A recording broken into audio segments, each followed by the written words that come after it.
নমস্কার বন্ধুরা, নবদিগন্ত চ্যানেলের পক্ষ থেকে আপনাদের সকলকে জানাই স্বাগতম।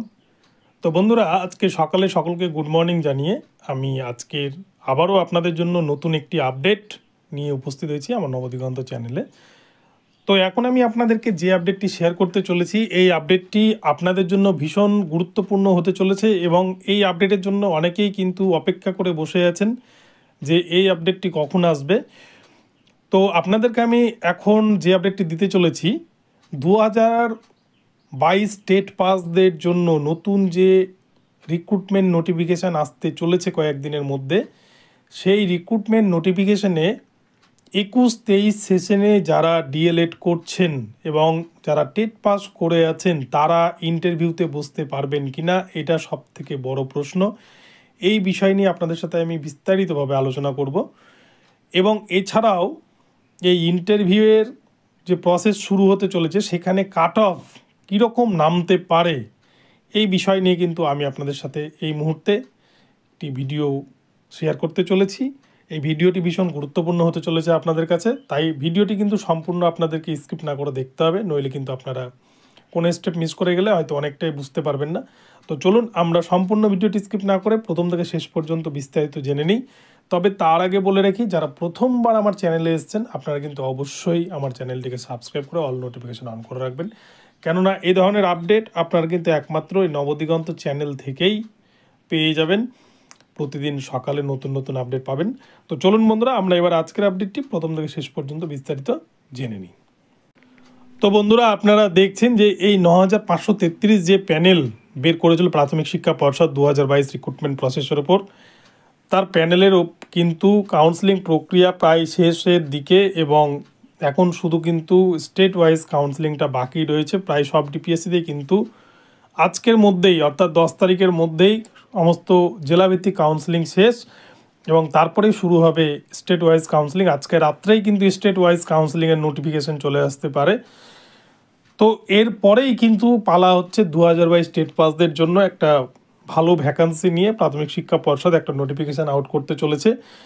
তো এই নোটিফিকেশানে কারা কারা বসতে পারবে আমি কিন্তু এর আগের দিন আপনাদেরকে ভিডিও দিয়ে বিস্তারিতভাবে বুঝিয়ে বলেছি, আপনারা হয়তো সেখান থেকে উপকৃত হয়েছেন। তবে আজকের বিষয়টি যে 21-23 সেশনে যারা ডিএলএড করছেন রেগুলার মোডে তারা এই পরীক্ষায় বসতে পারবেন কি না। আপনারা দেখেছেন 21-23 সেশনের অনেক ক্যান্ডিডেট কিন্তু যারা টেট পাস করে রয়েছে, কেউ হয়তো 2014 সালে টেট পাস করে রয়েছে, আবার কেউ কেউ হয়তো 2022 সালে টেট পাস করে রয়েছেন। তো এই সমস্ত ক্যান্ডিডেটদের কিন্তু এখনও পর্যন্ত ফাইনাল যে পরীক্ষা রিটেন পরীক্ষা হয়েছে, কিন্তু এখনও পর্যন্ত এক্সটার্নাল যে এক্সামিনেশন সেই এক্সটার্নাল এক্সামিনেশন কিন্তু এখনও পর্যন্ত হয়নি। তাহলে সবথেকে বড় প্রশ্ন হচ্ছে, যদি এই ফেব্রুয়ারির শেষে বা ফেব্রুয়ারির 20 তারিখের দিকেই যদি নতুন নোটিফিকেশান চলে আসে তাহলে তারা এলিজিবল হবে কি না। দেখুন বন্ধুরা, একটা বিষয় আমি আপনাদেরকে পরিষ্কার, এনসিটির যেটা এনসিটির রুলস হচ্ছে কোনো রিক্রুটমেন্ট নোটিফিকেশান যখন বের হয় তার যদি 1 মিনিট আগেও সেই পরীক্ষার ফাইনাল ইয়ারের রেজাল্ট পাবলিশড হয়ে যায় তাহলে কিন্তু তারা সেই প্রক্রিয়ায় বা ইন্টারভিউ প্রক্রিয়ায় অংশগ্রহণ করতে পারবে। তো এখানটায় একটা প্রশ্ন থেকে যাচ্ছে যে তাহলে এখনও পর্যন্ত এক্সটার্নাল পরীক্ষা হয়নি 21-23 সেশনের ক্যান্ডিডেটদের, তাহলে রেজাল্ট আউট কবে হবে? রেজাল্ট আউটের তো কোনো গল্পই নেই।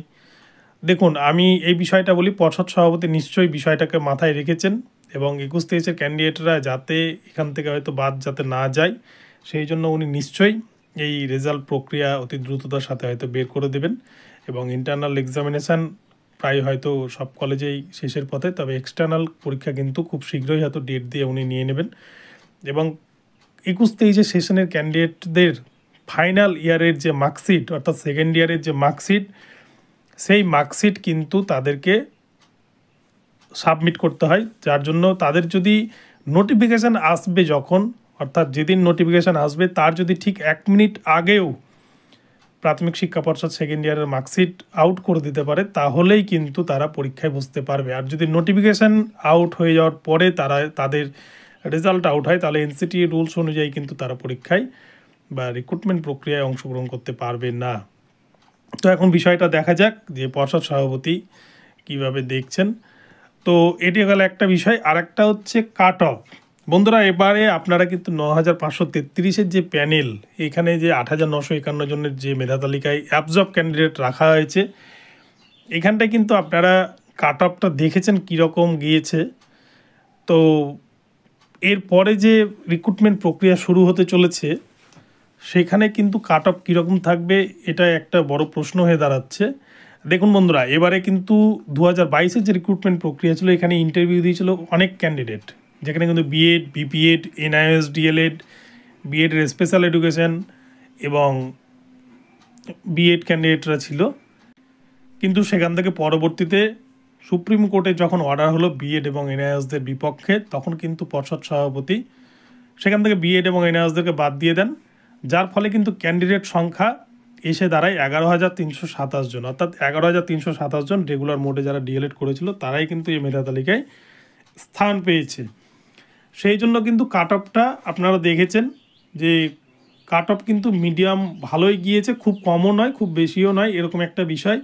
তবে অনেকেই কিন্তু চাকরি পেয়ে গেছেন। মাত্র 2,108 জন চাকরি পায়নি যারা ইন্টারভিউ দিয়েছিল। এবং যদি শূন্যপদ ফাঁকা থাকে তাহলে কিন্তু তারাও সেখানে চাকরি পেয়ে যাবে, পর্ষদ সভাপতি এমনটা জানিয়েছেন। তো আপনারা দেখেছেন একটা কাট অফ, এবং সেই কাট অফ থেকে কিন্তু আপনারা একটা অনুমান করতে পেরেছেন। তবে সেই কাট অফের থেকে কিন্তু 2022-এর টেট পাসদের জন্য যে নোটিফিকেশান আসতে চলেছে, সেই কাট অফ কিন্তু অনেকটাই হাই থাকবে। কেননা এখানে কিন্তু ক্যান্ডিডেট সংখ্যা কিছুটা হলেও বাড়বে। কেননা 2022 টেট পাসে কিন্তু অনেকেই আছে যারা ডিএলএড কমপ্লিট করে টেট পরীক্ষা দিয়েছিলেন, এবং অনেকেই কিন্তু বর্তমানে ডিএলএড করছেন, বা অনেকে 21-23-এর মধ্যে রয়েছেন। 21-23 যদি সুযোগ পায় এই নিয়োগ প্রক্রিয়া, তাহলে কম্পিটিশান একটু বেড়ে যাবে। আর 21-23 যদি সুযোগ না পায়, তাহলে কিন্তু কম্পিটিশান অনেকটাই কমে যাবে। তাহলে যতজন ইন্টারভিউ দেন সকলেরই কিন্তু এবারের মতো চাকরি পেয়ে যাওয়ার প্রবল সম্ভাবনা থাকবে। তবে কাট অফ নিয়ে একটা ভিডিও আমি বিস্তারিতভাবে আপনাদের জন্য বানাবো হোয়াইট স্ক্রিনের মাধ্যমে আপনাদেরকে। সেখানে আমি কোন ক্যাটাগরিতে কীরকম কাট অফ যেতে পারে, টেন্টেটিভ একটা কাট অফ নিয়ে একটা বিস্তারিত আলোচনা করব। তবে আপনারা এটুকুটা ধরে রাখতে পারেন, জেনারেল ক্যান্ডিডেটদের জন্য কাট অফ কিন্তু 30-এর নিচে কোনোভাবেই আসবে না। সব থেকে লোয়েস্ট কাট অফ কিন্তু 30 নামবে জেনারেলের 2024 নোটিফিকেশানে। এবং ওবিসি বি এর কাট অফ কিন্তু এবারও হাই থাকবে। আমি বলেছিলাম ওবিসি বি এর কাট অফ কিন্তু হাই থাকবে। ওবিসি বি আপনারা দেখবেন 29-এর মতো থাকবে কিন্তু কাট অফ, কেননা ওবিসি বি এর লড়াইটাই কিন্তু সব থেকে বেশি হয়। এবং ওবিসি বিতেই কিন্তু ভ্যাকান্সিটা একটু কমই থাকে অন্যান্য ক্যাটাগরির থেকে, সেই জন্য ওবিসি বিতেও কিন্তু কাট অফ 29-এর কাছাকাছি থাকবে জেনারেলের আশপাশে। তো বন্ধুরা, যাই হোক, এখন আপনাদেরকে আমি এই ভিডিওর আপডেটটি দিলাম। আপনাদের কেমন লাগলো অবশ্যই কমেন্ট বক্সে জানাবেন। ভিডিওটি ভালো লাগলে চ্যানেলটিকে সাবস্ক্রাইব করবেন এবং আমার ভিডিওতে লাইক শেয়ার কমেন্ট করতে বলবেন না। ধন্যবাদ।